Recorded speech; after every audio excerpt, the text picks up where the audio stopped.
हे वर्ष आपण बघतोय की आपल्या स्वतःबद्दलच्या भावना, कारण आपण 1 जानेवारीला प्रभावी व्यक्तिमत्व होण्याकरता म्हणून एक मेडिटेशन रिलीज केलं आहे आणि त्याच अनुषंगाने त्या मेडिटेशनचं महत्त्व सगळ्यांच्या लक्षात यावं ह्या दृष्टिकोनातून स्वतःविषयी वेगवेगळ्या जे बघण्याचे दृष्टिकोन आहेत त्याच्याविषयी आपण जाणून घेतोय.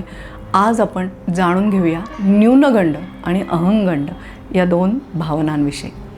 न्यूनगंड म्हणजे काय, तर स्वतःविषयी कमीपणाची भावना, म्हणजे कुठली तरी अमुक गोष्ट मला जमणार नाही किंवा मी अपुरा आहे, मी पुरेसा नाही आहे किंवा मला ही क्वालिटी नाही आहे, मी हे करूच शकत नाही, असे टाईपचे विचार जेव्हा तुमच्या मनात सतत येतात, सातत्याने येतात, तेव्हा तुमच्याही नकळत न्यूनगंडाची भावना तुमच्या मनामध्ये वाढीस लागते.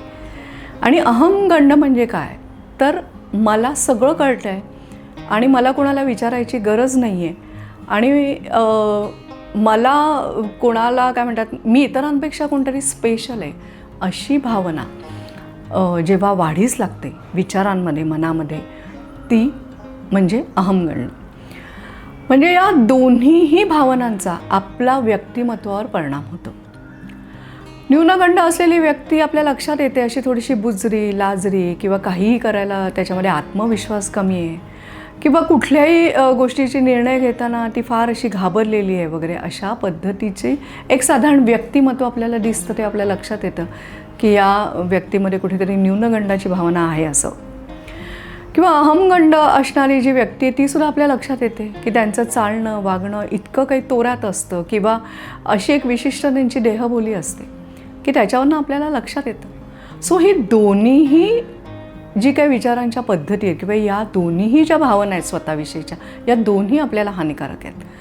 कधी कधी असं असतं की काही बाबतीमध्ये मला न्यूनगंड असतो, पण काही बाबतीमध्ये मला अहंगंडसुद्धा असू शकतो. किंवा काही बाबतीमध्ये मला खूप स्वतःला मी स्पेशल समजत असेल तरी मनातल्या मनामध्ये मला काही गोष्टी स्वतःविषयीच्या अशा माहिती असतात की ज्या मला जमणार नाही आहेत आणि म्हणूनसुद्धा इतरांना न दाखवला तरीसुद्धा माझ्या मनामध्ये तो न्यूनगंड असतोच असतो. आणि मग अर्थातच जे काही व्यक्तिमत्व, प्रभावी व्यक्तिमत्व आपण म्हणतो, असावं असं प्रत्येकाची इच्छा असते, ते असण्याकरता या दोन्ही भावना हानिकारक ठरतात. थोडक्यात काय माहिती, मध्यबिंदू असायला हवा. न्यूनगंड पण नको आणि अहंगंड पण नको. मग ह्याच्याकरता काय करायचं, तर ह्याच्याकरता आपल्या बाबतीमध्ये आपण खऱ्या अर्थाने विचार करायला हवा. खरंच मला ही गोष्ट जमत नाही म्हणजे त्याच्यामध्ये काही चूक आहे का, स्वतःला दोष देण्याची गरज आहे का, हे विचार करायला हवा. कारण तरच आपण या न्यूनगंडातनं बाहेर येऊ. इतरांनी कोणीतरी सांगितलं आहे की तू असा आहेस किंवा आपण कोणाशी तरी स्वतःची तुलना केली म्हणून मी असा आहे, असं करून स्वतःला न्यूनगंडाच्या आत नेण्यापेक्षा आपण आपल्या दृष्टिकोनातून बघूया ना आपल्याकडे.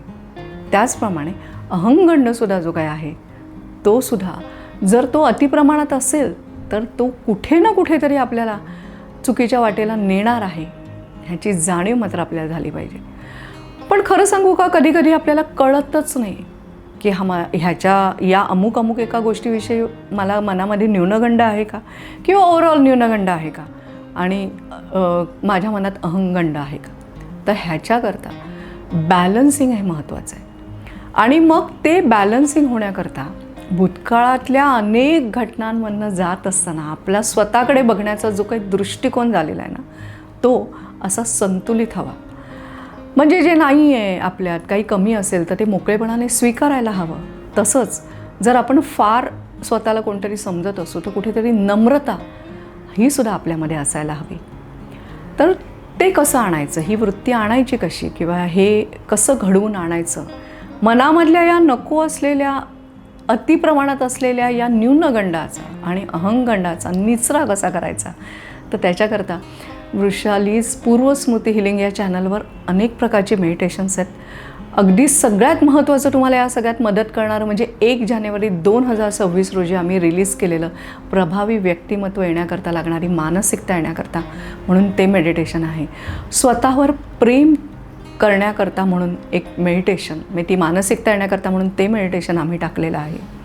आणि अनेक अशी स्वतःबाबतची जी काही तुमच्या निराशा असेल मनात किंवा एक असुरक्षिततेची भावना असेल, त्या सगळ्या भावना हील करणारे मेडिटेशन्स वृषालीस पूर्व स्मृती हिलिंग ह्या चॅनलवर आहेत. त्यामुळे जर तुम्हाला कुठेतरी असं वाटत असेल की आपल्या मनात न्यूनगंडाचं प्रमाण जास्त आहे किंवा अहंगंडाचं प्रमाण जास्त आहे, तर ह्याचा विचार नक्की करा. आपल्याला नक्की आपल्याबद्दल काय वाटतं आहे त्याचाही विचार करा. आणि मेडिटेशन नुसतं ऐकून आपल्या ह्या सगळ्या नको असलेल्या भावनांचा निचरा करून प्रभावी व्यक्तिमत्व मिळवण्याकरता स्वतः प्रयत्न करा. हो, आणि ही मेडिटेशन नुसती ऐकायची आहेत. एखादं गाणं ऐकतो तशीच ऐकायची आहेत, बाकी काहीही करायचं नाही आहे. नुसती ऐकली तरी त्या व्हायब्रेशन्समुळे तुमच्या 7ही चक्रांमधील नको असलेल्या न्यूनगंडाचं आणि अतिप्रमाणात असलेल्या अहंगंडाच्या भावनांचा निचरा होईल. आणि मग हळूहळू तुमचं व्यक्तिमत्व प्रभावित होत राहील, कारण अंतरंग तुमचं शुद्ध आणि संतुलित होईल. अर्थात हे लगेच होणार नाही, त्याच्याकरता कमीत कमी 90 दिवस ते मेडिटेशन तुम्हाला ऐकायचं आहे. चला तर मग लगेच सुरुवात करा आजपासूनच. धन्यवाद.